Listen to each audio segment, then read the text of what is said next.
Hi, my name is Marcel. My name is Manuel Tânger. I'm CEO of Energyworx. And I'm co-founder of VERSATILITY. Today's episode is focused on building a winning team.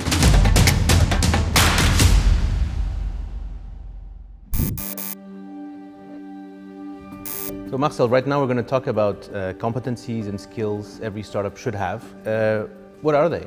That really depends on the role. I mean, what we use with Energyworx, we have a competency cluster, and I think that is a very useful kind of structure where there are like 5 main clusters. So for example, leading is one cluster, achieving is one cluster, and then you have like 10 competencies in each cluster. And depending on the role, we define 5 of those competencies per role. So for example, a manager will have different set of competencies than a developer. It's a very complete model, and it really demonstrates that you are an advanced and mature startup, because it's so well formulated. When you're early stage and you're like 5 people or maybe 10 people, it's harder to have very specific roles. You need some 2 or 3 very technical roles, very technical and very deep, but the majority of the team should be transversal. So managing type of perspective, so T-shaped.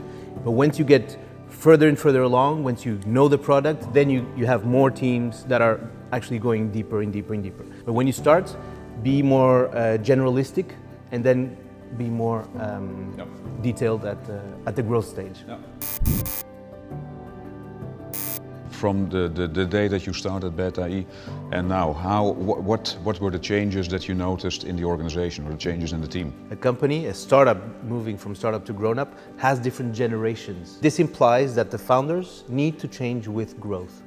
And so it's a reskilling and upskilling that the founders and that core team needs to have, while the other one you can actually plug in different generations of team.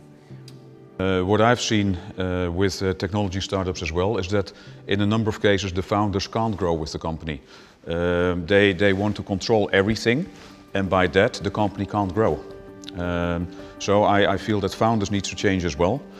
And that's what I'm looking for in a team as well. Do they have the agility, the flexibility to change when the phase of the company is requiring that?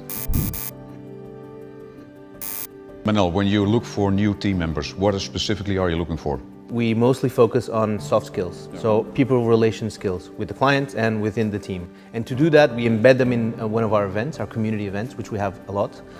And we have a general consensus of the team, of around 50-60 people, about that person, how they interact, how they relate, how they talk, how they act in that environment. And that is really the core thing. The technical stuff will come afterwards. So you ask for the opinion of all your team members about that new candidate? Almost all the team members. Okay, that's cool. I would say one of the main challenges for us is to attract the right people. How do you do that? We focus on values, which is the core structure or belief that we have at VERSATILITY, and we don't call them values, we call them superpowers, because they make us what we are. And they are teampathy, which is empathy with the team, the collective. We're all in. It's humaniacs, we are crazy about people, we inside and outside. It's feedgize, we get energized with feedback and we improve with feedback. It's owner shift, so we have to own the shift that is happening. And how do you get them in? We tend to have some branding out there. The brand is known for a startup. It's not as, and that is important because people get enthusiastic with the mission. Question: the best people you have, how did you find them? Network. Yeah.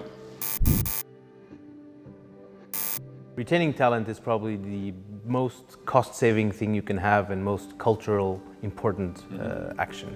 But it's not always easy to retain talent, is it? No, it can be a nightmare. And let me share an example from a previous company.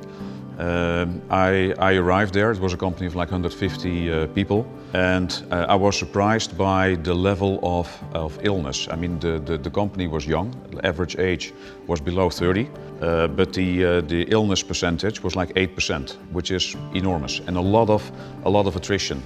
And then I noticed why that happened. It was because the management was not transparent at all. So they didn't share any figures with the rest of the team.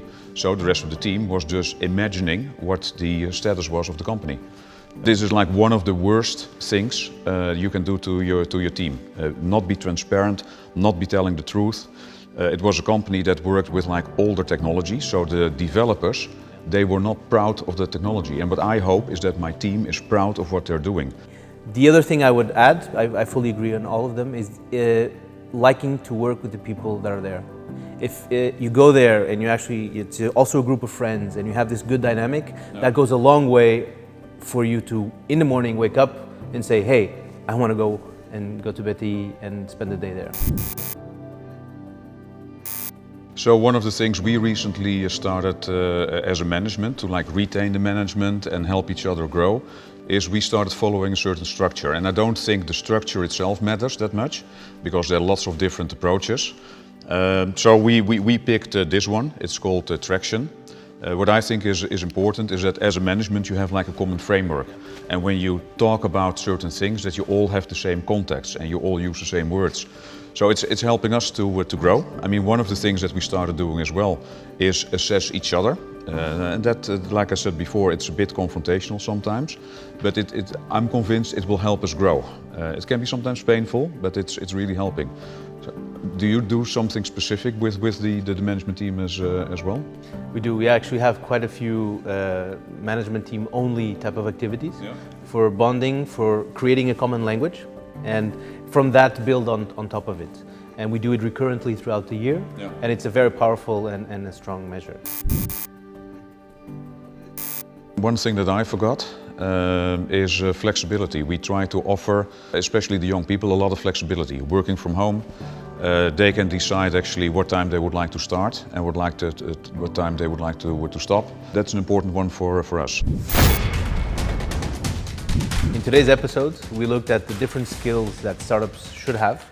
There be soft skills, hard skills, relationship skills, and depending on growth.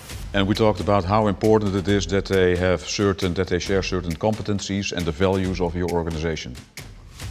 When the company is growing, we looked at different roles in the phases, at plateaus that the teams reach and how they can overcome that, maybe with a new team, maybe with upscaling. And that the ideal employee has the ability to continuously adjust. We also looked at how we should hire, through what channels, what kind of mechanisms. Should we test them? How should we test them? And whether embedding them in the culture was a needed step. And that referrals from your personal network are absolutely the best. And finally, we looked at how to retain talent. Strategies to keep people happy at work, giving the last mile, and really maintaining the structure that you have and is working for you as a startup. And that's how you build a winning team.